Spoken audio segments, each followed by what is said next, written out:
नमस्कार प्रेक्षकांनो, मुरंबा मालिकेच्या आजच्या भागामध्ये मी आपलं मनपूर्वक स्वागत करतो आणि त्यामध्ये आता रमा ही नीलच्या तावडीतून घराच्या बाहेर पडलेली असते आणि नीलच्या तावडीतून सुटून आता रमा ही तेथून पळून जाऊ लागते। त्याच वेळेस नील हा रमाचा पाठलाग करतो आणि रमा लगेचच आता शेजारीच असलेल्या आता झाडाच्या आडबाजूला लपते। नील आता घराच्या बाहेर आलेला असतो आणि इकडे तिकडे आता रमाला शोधू लागतो।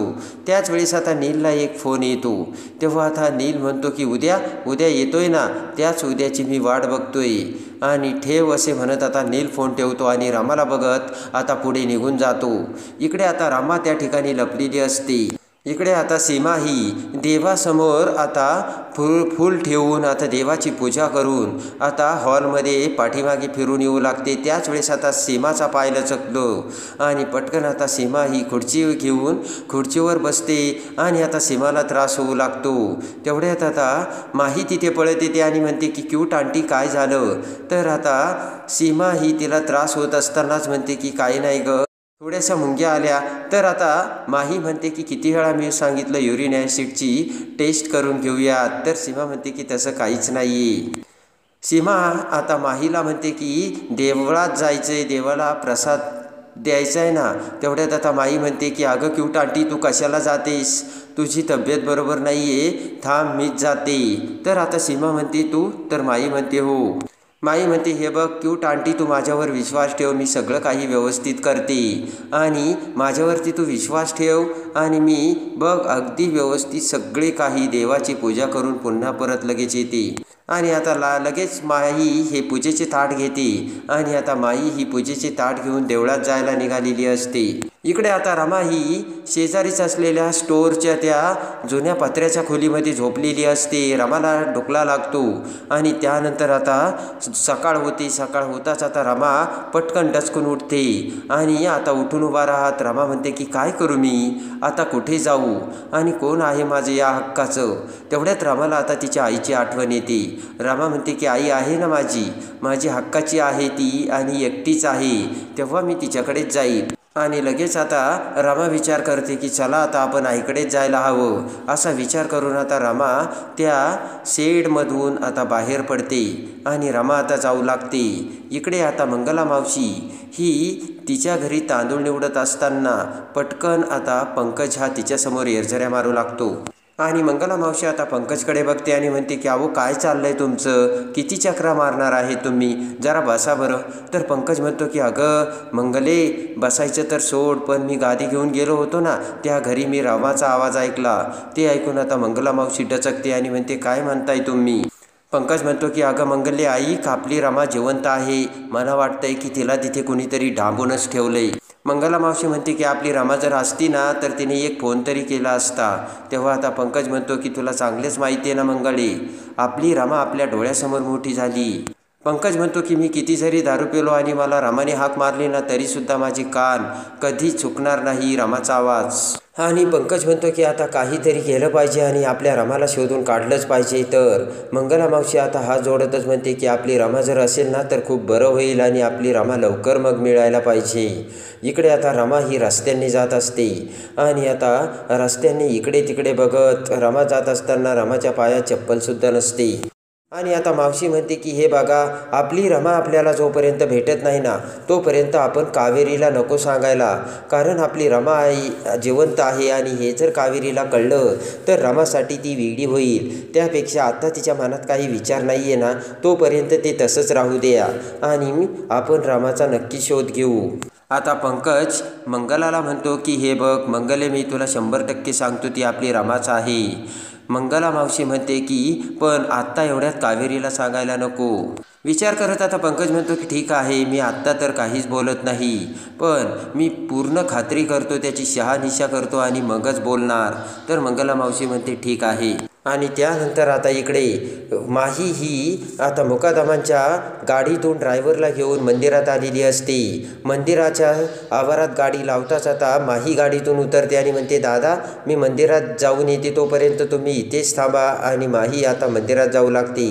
त्याच वेळेस पाठीमागून रमा ही त्याच मंदिरात आलेली असते आणि आता रमा जात असताना रमाने एक जुनी चप्पल घातलेली असते आणि ती चप्पल अचानक चालताना तुटते आणि तेवढ्यात आता रमा ती चप्पल उचलून बघते आणि तेवढ्यात आता समोर रमाला एक चप्पलवाला दिसतो आणि पटकन आता रमा त्या चप्पलवाल्याकडे येते आणि म्हणते की दादा माझी चप्पल तुटली, जरा शिवून द्या ना. आणि आता रमा ती चप्पल तेव्हा बाबाकडे देते तर तो बाबा आता रमाची चप्पल शिवून देऊ लागतो. इकडे आता त्याच वेळेस आता देवाला प्रसाद अर्पण करून लगेच माही ही देवळाच्या बाहेर येऊन पुन्हा तिच्या गाडीकडे ऐटीत येत असते आणि तेवढ्यात आता गाडीत येऊन पूजेचे ताट ठेवताच आता माहीचे लक्ष समोरच पाठमोऱ्या असलेल्या रमाकडे जाते आणि लगेच हसतच आता माही म्हणते की माझ्यासारख्याच 2 वेण्या आणि माझ्यासारख्या 2 वेण्या घालणारी ही मुलगी कोण असेल. आणि त्यानंतर आता त्या बाबाने रमाची चप्पल शिवलेली असते आणि पटकन ती चप्पल आता तो बाबा रमाकडे देतो. रमा ती चप्पल आपल्या पायात घालते आणि थोडं चालून बघते आणि ते बरोबर असल्याचे कळताच आता रमा त्या बाबाचे आभार मानते. इकडे आता माही तो सगळा प्रकार बघत असते आणि तेही तिच्या गाडीच्या शेजारून. आणि त्यानंतर आता इकडे माही ते सगळं बघत असताना माहीच्या डोक्यात विचार येतो आणि एका क्षणात माही डचकते आणि आता लगेच त्या पाठमोऱ्या रमाकडे बघत माही म्हणते की माझ्यासारखी दिसणारी फक्त एकच व्यक्ती आहे. आणि तेवढ्यात आता रमाचे तोंड आता माहीकडे होते तर रमाला बघून माहीला तिसरा मोठा धक्का बसतो आणि माही म्हणते की रमा.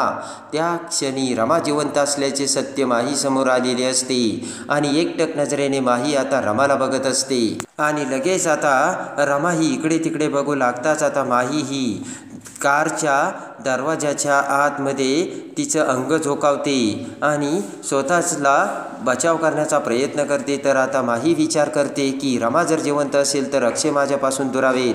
आणि त्यानंतर आता पटकन रमा तिथून निघून जाते तर माही आता रमाला शोधायला इकडे तिकडे जाऊ लागते आणि बघू लागते. आता तोंडावरती पदर घेऊन आता माही ही रमाला इकडे तिकडे बघत असते आणि माही विचार करते की अगं तू काय विचार केलाय, कसला विचार केलायस माही. आणि आता माही विचार करते की रमा जर जिवंत असेल तर आपण तिला शोधायला हवं. पण पुन्हा आता माही विचार करते की आपल्याला रमाचा भास होतोय का. इकडे आता माही विचार करते की मी सतत रमाचा विचार करते म्हणून मला रमा सतत इकडे तिकडे दिसती का. आणि तेवढ्यात आता माही तसा विचार करत असताना ड्रायव्हर हा बाई शेजारी येतो आणि म्हणतो की मॅडम काय शोधताय, चला निघायचंय का आपण. तेवढ्यात आता माही म्हणते हो पण तुम्हाला इथे माझ्यासारखी एखादी दिसली का. तर तो ड्रायव्हर म्हणतो की तुमच्यासारखी नाही हो मॅडम. आणि ड्रायव्हर म्हणतो की चला मॅडम आपल्याला आता निघायला हवं. आणि ड्रायव्हर आता त्याच्या गाडीत जाऊन बसतो तर पाठीमागून माही सुद्धा आता गाडीकडे येते आणि गाडीच्या दरवाजापाशी येऊन आता माही ही पुन्हा रमाला इकडे तिकडे बघू लागते. आणि इकडे आता रमा ही पुन्हा रस्त्याने जाऊ लागते आणि त्याच वेळेस आता रमा ही शेजारीच असलेल्या पोलीस स्टेशनच्या शेजारी येते. पोलीस स्टेशनची पाठी बघून आता रमा विचार करते की नील आणि देविका एवढं काही माझ्यासोबत वागल्यात तेव्हा त्यांच्या विरुद्ध तर कंप्लेंट करायलाच हवी. आणि जर एवढं सगळं होऊ नये मी त्यांच्यावर कंप्लेंट केली तर पुढे कोणीच माझ्यावर विश्वास नाही ठेवणार, असा आता रमाच्या डोक्यात विचार येतो. आणि लगेच आता रमा विचार करते की आईकडे जाण्या अगोदर मी तक्रारच करून टाकते. आणि त्यानंतर आता रमा ही इकडे तिकडे बघत पोलीस स्टेशनमध्ये येते. इन्स्पेक्टर तिथे बसलेले असतात. तेवढ्यात आता इन्स्पेक्टरच्या टेबल शेजारी येऊन रमा म्हणते की साहेब मला तक्रार नोंदवायची. तर इन्स्पेक्टर आता रमाकडे बघतो आणि लगेच आता रमा म्हणते की काही लोकांनी मला डांबून ठेवलं होतं आणि ते मला त्रास देखील देत आहेत. हे बघा मला एवढं लागलंय हे त्यांच्यामुळेच. तर लगेच इन्स्पेक्टर म्हणतात 1 मिनटं. आणि लगेच आता इन्स्पेक्टर म्हणतात की कोणी तुला मारलं आणि कुठे बांधून ठेवलं होतं. तर तेवढ्यात पाठीमागून नील तिथे आलेला असतो आणि नील आता रमाला बघतो. आणि तेवढ्यात आता पाठीमागून रमा ही नील आल्याचे बघते आणि लगेच आता इन्स्पेक्टरला म्हणते की हे बघा हाच तो माणूस आणि यांनीच मला डांबून ठेवलं होतं. तर इन्स्पेक्टर आता नीलला बघतो आणि लगेच त्याच्या डोक्यात टोपी घालतो. आणि रमा म्हणते की याच्यासोबत एक बाई पण आहे आणि हा हिचा नवरा आहे वाटतं. आणि लगेच यांनी मला गुंगीची औषधंसुद्धा दिली होती असे रमा इन्स्पेक्टरला सांगू लागते. रमा म्हणते की हे माझ्यासोबत खूप वाईट वागले तेव्हा तुम्ही प्लीज माझी तक्रार लिहून घ्या. तर आता नील हा रमाच्या जवळ येऊ लागतो आणि लगेच आता नील हा इन्स्पेक्टर जवळ येतो. तर लगेच आता नील म्हणतो की हे बघा. तर लगेच तो इन्स्पेक्टर म्हणतो की ओ सर तुम्ही काय बोलताय. रमा आता ते बघून डचकते. तर आता नील म्हणतो की मला तुम्ही का पकडत नाहीये आणि बघ मला तर हे पकडतच नाहीये. रमा आता अवाक होते आणि लगेच आता इन्स्पेक्टर म्हणतात की ही मुलगी काय म्हणते की तुम्ही हिला पकडून ठेवलं होतं आणि तुम्ही हिला त्रास देता वाटतं. तर आता रमा म्हणते की त्यांना काय विचारता, खरंच त्यांनी मला पकडून ठेवलं होतं आणि ताबडतोब त्यांना आतमध्ये टाका. आणि त्यानंतर आता नील म्हणतो की त्याचं काय आहे ना, तक्रार ही शहाण्या माणसांची नोंदून घ्यायची असते, संतुलन बिघडलेल्या माणसांशी नाही. आणि लगेच आता नीलकडे तो इन्स्पेक्टर बघू लागतो आणि इन्स्पेक्टर म्हणतात की काय बोलतात हे. तर तेवढ्यात आता नील म्हणतो की यांचं मानसिक संतुलन जरा बिघडलंय आणि स्वतःच त्या इथपर्यंत आल्या तर आपण त्यांची आता काळजी घ्यायला हवी. तर रमा म्हणते हा एकदम खोटं बोलतोय. रमा म्हणते की मी सांगते तुम्हाला सर, प्लीज त्याला तुम्ही आतमध्ये टाका. आणि आता नील म्हणतो की ते असे कधीच करणार नाही. तर आता रमा म्हणते का आणि कोण आहेस तू आणि इथे माझ्या पाठीमागे का आलास तू आणि हे तुला सर का म्हणतायत, का कोण आहेस तू, असे प्रश्न आता रमा नीलला करते.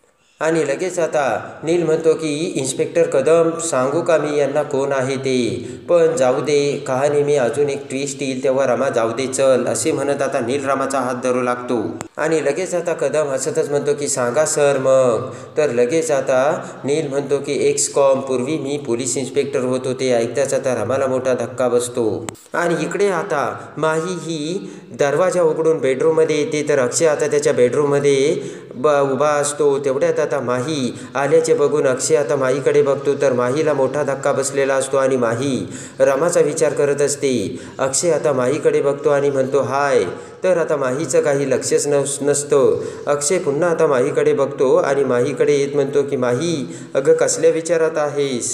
आणि आता अक्षय म्हणतो की माही अगं कसल्या विचारात आहे, काय झालं. आणि पटकन अक्षय आता माहीचा हात धरतो. अक्षय म्हणतो की अगं रमा तुझं अंग का एवढं गार आहे. आणि अक्षय आता माहीला खाली बसवतो आणि म्हणतो काय झालं रामा. पटकन अक्षय आता माहीला प्यायला पाणी देतो. आणि आता अक्षयने पाण्याचा ग्लास धरताच आता माही ही घटाघट ते सगळं पाणी पिऊन टाकते. तर अक्षय म्हणतो जरा हळू. आणि त्यानंतर आता अक्षय म्हणतो काय झालं रामा. तर माही म्हणते की काही नाही, रस्त्याने येताना मी ॲक्सिडेंट बघितला तेव्हा मला थोडासा धक्काच बसला. ते ऐकताच पटकन आता अक्षय हा माहीला आपल्या मिठीत घेतो आणि म्हणतो की एवढा काही विचार करू नकोस. असं जर काही घडलं ना तर आपण त्याच्याकडे बघायचंच नाही आणि त्याचा विचारही करायचा नाही रामा. अक्षय म्हणतो की रामा तू आता आलीस ना, आपल्या दोघांना आता कोणीच वेगळं करू शकत नाही. तर माही आता अक्षयकडे बघू लागते. आणि तेवढ्यात आता दुसरा हवालदार तिथे येतो आणि नीलला सलाम ठोकतो. आणि तो हवालदार आता रमाला म्हणतो की त्याचं काय आहे ना मॅडम, सर जरी सस्पेंड असले ना तरीसुद्धा या पोलीस स्टेशनमध्ये अजूनही सरांचं चालतं आणि आम्ही सगळे सरांचं ऐकतो. आणि लगेच तो हवालदार म्हणतो की आमच्या पोलीस स्टेशनमध्ये सरांची खूप देखरेख केली जाते आणि सरांना खूप मान आहे. तेवढ्यात नील हसत म्हणतो की कदम याने तर सगळंच सांगूनच टाकलं. आणि लगेच तो हवालदार म्हणतो की सर तुमच्यासाठी कॉफी मागू का. हसतच आता नील म्हणतो काय. तर आता तो हवालदार म्हणतो मला माहिती तुमच्यासाठी ब्लॅक कॉफी पाहिजे, ना थंडा ना गरम. आणि हसतच आता नील म्हणतो की होय पवार क्या बात है, आणि जा ये घेऊन कॉफी, असे म्हणत आता हवालदार कॉफी आणायला जातो. तर आता नील हा रामाकडे बघतो आणि इन्स्पेक्टर कदमला म्हणतो वा क्या बात है. आणि तेवढ्यात आता नील हा पाटील मॅडमला बोलावतो आणि पाटील मॅडम तिथे येताच आता नीलकडे बघते आणि खुश होऊन म्हणते की सर तुम्ही. तर आता नील म्हणतो हो, आणि यांची जरा काळजी घ्यायची, असे आता नील रामाकडे बघून पाटील मॅडमला सांगतो. तेव्हा आता पाटील मॅडम म्हणतात ठीक आहे. तर आता नील म्हणतो की तुमच्या स्टाईलने काळजी घ्यायची बरं का. तर पाटील मॅडम म्हणतात ठीक आहे.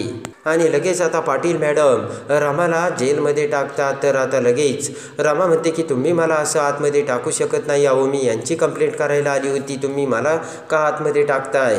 आणि लगेच आता नील हा माही रमासमोर येतो आणि म्हणतो की पाटील मॅडम आत्ता ज्या तुम्हाला आत टाकून गेल्या ना त्या 3rd डिग्री देतात बरं का, आणि तुम्हाला जर काही झालं तर, अशी भीती आता नील रमाला घालू लागतो. आणि लगेच आता नील म्हणतो की रमा मी कोण आहे हे कळल्यानंतर कहाणीमध्ये ट्विस्ट आला ना, आणि कसं वाटलं माझं तुला हे सरप्राईज, असे हसतच नील आता रमाला सांगतो. आणि आता नील म्हणतो की 4 दिवस माही बनून फिरली असतीस आणि 4 सह्या केल्या असत्या तर काय झालं असतं, पण नाही ना तुला तर हे करायचंच नव्हतं. आणि नील म्हणतो की बघितलं का आता कुठे आलीस तू आणि काय मिळालं तुला. तेव्हा आता लगेच कदम इन्स्पेक्टरकडे बघत रमा म्हणते की तुम्हाला ऐकायला येत नाही का हा माणूस काय बोलतो ते. आणि रमा म्हणते की तुम्ही या आणि त्याला आतमध्ये टाका, त्याने हे सगळं घडून आणलंय, मी काहीच नाही केलं. आणि लगेच आता नील म्हणतो की कदम, माहीची अवस्था कळते ना तुम्हाला, तेव्हा त्या गुंगेमध्ये त्या थोडासा आरडाओरडा करतील. तर कदम म्हणतो यस सर. आणि नील म्हणतो की तेव्हा माहीकडे लक्ष ठेव बरं का, आणि माहीकडे दुर्लक्ष सुद्धा करायचं नाही. तर कदम इन्स्पेक्टर म्हणतो हो सर. आणि लगेच आता नील म्हणतो की तुझ्या तर काहीच नशिबात नाही ना, तुझा नवरा तुझ्या नशिबात आहे अक्षय, आणि जे मी तुला सुख दिलं असतं ते भी तुझ्या नशिबात नाही. आणि लगेच आता नील म्हणतो की कदम, बाईला काय हवं आणि काय नको ते सगळं बघा, आणि बाईला व्यवस्थित खायला द्या बरं का. तर आता कदम म्हणतो की ठीक आहे सर. आणि त्यानंतर आता नील म्हणतो की तुला काही हवंय का, चहा कॉफी वगैरे. तर रागाने रमा आता नीलकडे बघते, हात करत आता नील म्हणतो ओके ओके, चिडू नकोस तू, आणि ऑल द बेस्ट असे रमाला म्हणत आता नील हा तेथून आता जाऊ लागतो. नील म्हणतो येतो बरं का मी. आणि आता नील बाहेर जाऊ लागताच इकडे पाटील बाई आता नीलकडे येते आणि म्हणते की सर, यांना सोडायचं का आणि यांना तुम्ही घेऊन जाणार आहात का.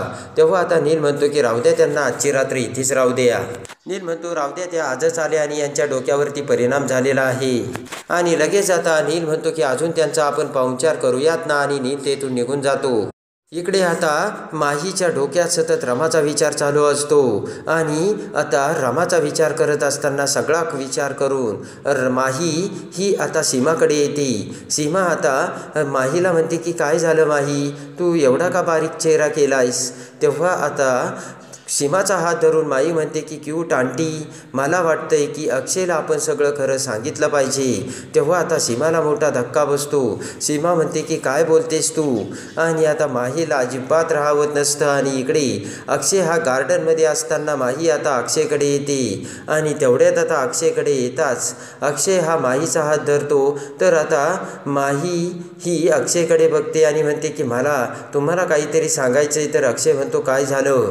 तेवढ्यात आता रमाचा विचार डोक्यात येऊन माही आता अक्षयला म्हणते की अक्षय, मी तुमची रमा नाही आहे. आणि ते ऐकून अक्षयला सगळ्यात मोठा धक्का बसलेला असतो, आणि माहीने ती रमा असल्याचे सत्य अक्षयला सांगितलेलं असतं. आणि आता रमा ही कुठे आहे आणि रमा हिचं काय झालं हे सगळं आता माही ही अक्षयला सांगून अक्षयला भयानक सत्याचा उलगडा झालेला असतो.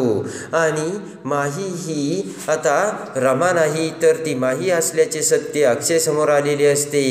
आणि आता अक्षय माहीचे ते बोलणे ऐकून आता कोणता निर्णय घेणार हे बघण्यासाठी आणि मुरंबा मालिकेच्या डेली अपडेटसाठी बेल नोटिफिकेशनवर क्लिक करून आपल्या चॅनलला लाईक करा, सबस्क्राईब करा.